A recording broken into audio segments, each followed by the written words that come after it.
আসসালামু আলাইকুম। দৈনিক আর নিউজের রাতের সংবাদে সবাইকে স্বাগত জানাচ্ছি। আমি রাত্রি আক্তার দীপ্ত।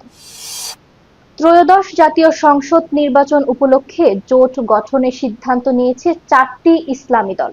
নতুন এই জোট থেকে বাদ দেওয়া হয়েছে বাংলাদেশ জামায়াতে ইসলামীকে। শুক্রবার রাজধানীর পুরানা পল্টনে ইসলামী আন্দোলন বাংলাদেশের কেন্দ্রীয় কার্যালয়ে অনুষ্ঠিত বিশেষ সভায় এ সিদ্ধান্ত নেওয়া হয়। সভায় ঐক্য প্রক্রিয়াকে আরো দৃঢ় ও গতিশীল করার লক্ষ্যে ইসলামপন্থীদের জোট গঠনের আলোচনা অব্যাহত রাখা, আগামী নির্বাচনকে সামনে রেখে ঐক্য প্রক্রিয়াকে আরো গতিশীল করার ব্যাপারে ঐকমত্য পোষণ করেন 4 দলের শীর্ষ নেতারা।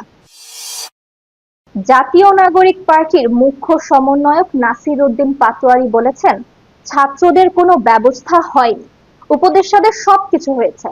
শনিবার দুপুরে মৌলভীবাজারে পদযাত্রা শেষে এক পথসভায় এ মন্তব্য করেন তিনি। নাসির উদ্দিন পাটোয়ারী বলেন, চাকরির জন্য তরুণ প্রজন্ম মাঠে নেমেছিল, তরুণ প্রজন্মের চাকরি হয় নাই, উপদেষ্টাদের বাড়ি হয়েছে, উপদেষ্টাদের সবকিছু হয়েছে, বড় বড় মাফিয়ার সবকিছু হয়েছে, ব্যবসায় বাণিজ্য দখল হয়েছে, কিন্তু যারা যুব ছাত্র ভাই বাংলাদেশে তাদের কোনো ব্যবস্থা হয় নাই, তরুণ প্রজন্মের কোনো চাকরি হয় নাই। দেশের বিচার ব্যবস্থা ও আমলাতান্ত্রিক ব্যবস্থার পরিবর্তন প্রয়োজন বলে মনে করেন শিল্প উপদেষ্টা আদিলুর রহমান। তিনি বলেছেন, এক্ষেত্রে তরুণদের অংশগ্রহণ গুরুত্বপূর্ণ ভূমিকা রাখবে। আজ রবিবার ঢাকা বিশ্ববিদ্যালয়ের সিনেট ভবনে জুলাই বিপ্লব নিয়ে আয়োজিত এক আন্তর্জাতিক সম্মেলনে তিনি এই কথা বলেন। শিল্প উপদেষ্টা বলেছেন, শেখ হাসিনা পালিয়ে গেলেও তাদের দোসররা প্রশাসন সহ বিভিন্ন সেক্টরে থেকে গেছে, যারা এখনো অস্থিতিশীল পরিস্থিতি তৈরি করতে চায়।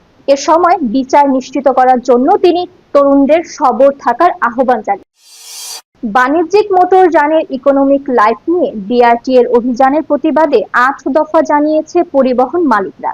আগামী 15 দিনের মধ্যে এসব দাবি না মানা হলে 72 ঘন্টার পরিবহন ধর্মঘটের হুঁশিয়ার দিয়েছেন বাংলাদেশ পরিবহন মালিক শ্রমিক সমন্বয় পরিষদ। সংবাদ সম্মেলনে বাংলাদেশ সড়ক পরিবহন মালিক সমিতির মহাসচিব মোহাম্মদ সাইফুল আলম এ ঘোষণা দেন। এবারে আন্তর্জাতিক সংবাদ। ভারতের উত্তরাখণ্ডের পবিত্র নগরী হরিদ্বারে মনসা দেবী মন্দিরে পদদলিত হয়ে 6 জন নিহত হয়েছেন। আহত হয়েছেন কয়েক ডজন ভক্ত। মূল মন্দিরে যাওয়ার পথে সিঁড়িতে পদদলিত হয়ে হতাহতের ঘটনা ঘটে।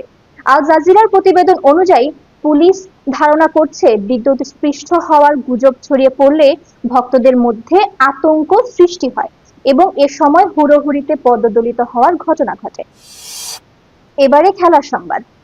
সামিউন বশিরের অলরাউন্ড নৈপুণ্যে রোমাঞ্চকর জয় নিয়ে জিম্বাবুয়েতে ত্রিদেশীয় অনূর্ধ্ব 19 ওয়ানডে সিরিজ শুরু করেছে বাংলাদেশ। টুর্নামেন্টে নিজেদের প্রথম ম্যাচে বাংলাদেশ 1 উইকেটে হারিয়েছে দক্ষিণ আফ্রিকাকে।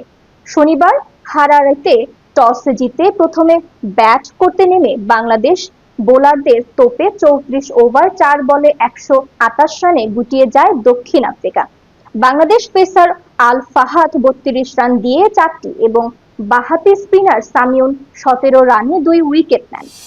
পরবর্তী সংবাদ দেখার আমন্ত্রণ জানিয়ে শেষ করছি। দৈনিক আর নিউজের সাথে থাকার জন্য ধন্যবাদ।